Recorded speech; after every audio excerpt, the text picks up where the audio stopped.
रानी मृगावती के विवाह की कथा। प्राचीन समय में पितामह ब्रह्मा का दर्शन करने के लिए मैं उनकी सभा में गया था। मेरे ही पीछे विधूम नाम का एक वसु भी सभा में आ गया। हमारे वहां बैठे रहते ही अलंबुशा नाम की एक अप्सरा ब्रह्मा के दर्शनार्थ वहां आई। उसका वस्त्र वायु से कुछ खिसक गया, इधर-उधर हो गया। उसे देखकर वह विधूम वसु कामातुर हो गया और वह भी अलंबुशा उसके रूप की ओर आंखों के खिंच जाने से स्तब्ध सी, ठगी सी रह गई। उन दोनों की इस स्थिति को देखकर ब्रह्मा ने मेरी ओर देखा। मैंने भी उनके अभिप्राय को समझकर क्रुद्ध होकर उन दोनों को शाप दिया। शाप ये दिया कि तुम्हारा जन्म मर्त्यलोक में पति पत्नी के रूप में होगा। इस शाप के कारण हे राजन, तुम चंद्रवंश में राजा शतानीक के पुत्र हुए और वह अप्सरा अयोध्या के राजा कृतवर्मा की मृगावती नामक कन्या के रूप में अवतीर्ण हुई है। वही तुम्हारी पत्नी होगी। राजा के स्नेह युक्त हृदय में पहले से ही सुलगता हुआ मदनानल इंद्र की बातों से प्रेरित होकर तुरंत प्रज्वलित हो उठा। तदनंतर इंद्र के द्वारा भली भांति स्वागत प्राप्त करके इंद्र के ही रथ से भेजा गया राजा सहस्रानिक मातली के साथ अपनी नगरी को लौट आया। जाते हुए राजा से तिलोत्तमा नाम की अप्सरा ने प्रेम पूर्वक कहा, हे राजन, जरा ठहरो, मैं तुमसे कुछ कहूंगी। मृगावती के ध्यान में मग्न राजा ने तिलोत्तमा का कथन नहीं सुना, इसलिए उसने लज्जित होकर राजा को शाप दिया। हे राजन, जिस मृगावती में आकृष्ट चित्त होकर तू मेरी बात नहीं सुन रहा है, उसका तुझे 14 वर्ष तक वियोग होगा। तिलोत्तमा के शाप को मातली ने सुना, राजा ने नहीं। प्रिया के लिए उत्सुक वह राजा रथ से कौशाम्बी और मन से अयोध्या पहुंचा। राज्य में पहुंचकर राजा ने मृगावती के संबंध में इंद्र से सुना हुआ समस्त वृत्तांत उत्सुक मन से युगंधर आदि मंत्रियों को कह सुनाया और विलंब को न सहन करने वाले राजा ने उस कन्या मृगावती की मंगनी के लिए अयोध्या में राजा कृतवर्मा के समीप दूत भेजा। दूत द्वारा सहस्रानिक के संदेश को सुनकर राजा कृतवर्मा ने हर्ष से यह संवाद अपनी रानी कलावती से कहा। रानी ने भी कहा कि राजन, मृगावती को सहस्रानिक के लिए अवश्य देना चाहिए।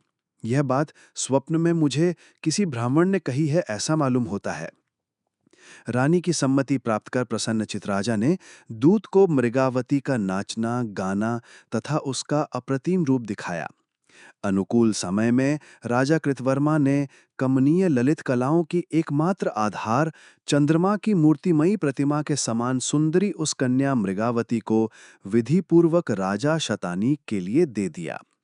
जिस प्रकार शास्त्र और बुद्धि का संगम परस्पर आदान प्रदान के लिए होता है, उसी प्रकार सहस्रानिक और मृगावती का समागम भी परस्पर गुणों के आदान प्रदान के लिए ही हुआ। कुछ समय के अनंतर राजा के मंत्रियों के पुत्र उत्पन्न हुए। प्रधानमंत्री युगंधर का पुत्र योग्यंधरायण, सेनापति सुप्रतीक का पुत्र रुमणवाण और राजा के नर्म सचिव विदूषक का पुत्र वसंतक नामक हुआ। कुछ दिनों के अनंतर राजा सहस्रानी की पीले मुख वाली पत्नी मृगावती ने भी गर्भधारण किया। गर्भधारण के अनंतर रानी ने रुधिर से भरी हुई क्रीड़ावापी में गोता लगाने की इच्छा उस राजा से प्रकट की, जिसे राजा को देखते देखते उसकी आंखें तृप्त नहीं होती थीं। धार्मिक राजा सहस्रानिक ने रानी की इच्छा पूर्ति के लिए लाख आदि लाल वस्तुओं के लाल रस से भरी बावली बनवाई, जो रक्त से भरी मालूम होती थी। उस लाल वापी में स्नान करती हुई लाल लाख के रस से लिपटी हुई रानी को देखकर गरुड़ वंशीय किसी पक्षी ने मांसपिंड समझकर उठा लिया। गरुड़ वंशीय पक्षी द्वारा उड़ाकर ले जाई गई रानी को ढूंढने के लिए व्याकुल चित राजा का धैर्य नष्ट हो गया। उस पक्षी ने केवल रानी को ही नहीं, रानी के प्रति अनुरक्त राजा के चित्त का भी हरण कर लिया। इसी कारण राजा मूर्छित होकर पृथ्वी पर गिर पड़ा। कुछ समय के अनंतर राजा के सचेत होने पर अपने प्रभाव से स्थिति को समझकर मातली आकाश मार्ग से उतरकर राजा के पास आया। मातली ने राजा को आश्वासन देते हुए पूर्व समय में तिलोत्तमा द्वारा दिए गए शाप का वृत्तांत और 14 वर्ष की अवधि का समाचार सुनाया। राजा के कुछ स्वस्थ होने पर मातली पुनः स्वर्ग को चला गया। हा प्रिय, अब उस पापिन तिलोत्तमा का मनोरथ पूर्ण हो गया। इस प्रकार शोक विह्वल राजा विलाप करता रहा।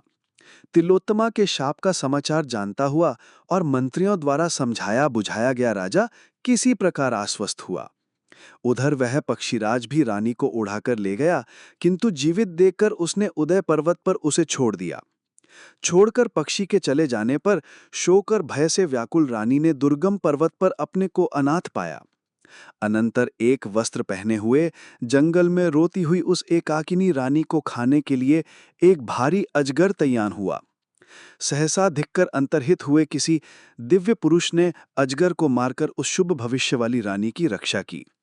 रानी ने दुख के कारण स्वयं मरने की इच्छा से जंगली हाथी के सामने अपना शरीर फेंक दिया, किंतु मानो दया से उसने भी रानी की रक्षा की। आंखों के सामने पड़ी हुई रानी को हिंसक जंतु यानी हाथी ने नहीं मारा, यह आश्चर्य है। ईश्वर की इच्छा से क्या नहीं हो सकता। इसके अनंतर गर्भभार से अलसाती हुई और पतन के लिए तैयार वह कोमल बालिका फूट फूट कर रोने लगी। उसके करुण क्रंदन को सुनकर फल मूल संग्रह करते हुए एक मुनिपुत्र ने मूर्तिमती शोक देवता के समान उस रानी को देखा। दयालु मुनि कुमार रानी से सब वृत्तांत सुनकर उसे किसी प्रकार धीरज बंधाकर जमनीदग्नि ऋषि के आश्रम में ले गया। वहां पर उसने मूर्तिमान आश्वासन के समान तेज से उदय अचल पर मानो बाल अर्क को स्थिर करते हुए जमनीदग्नि को देखा। शरणागतों पर दया करने वाले दिव्य दृष्टि ऋषि ने पैरों पर पड़ी हुई एवं वियोग दुख से पीड़ित रानी को कहा, बेटी, अपने पिता के वंश को चलाने वाला तेरा पुत्र इसी आश्रम में उत्पन्न होगा और पति के साथ तेरा समागम भी होगा, अतः शोक मत करो। जमनीदग्नि मुनि द्वारा इस प्रकार आश्वस्त पतिव्रता मृगावती ने प्रिय पति के समागम की आशा के साथ साथ उस आश्रम में निवास स्वीकार किया।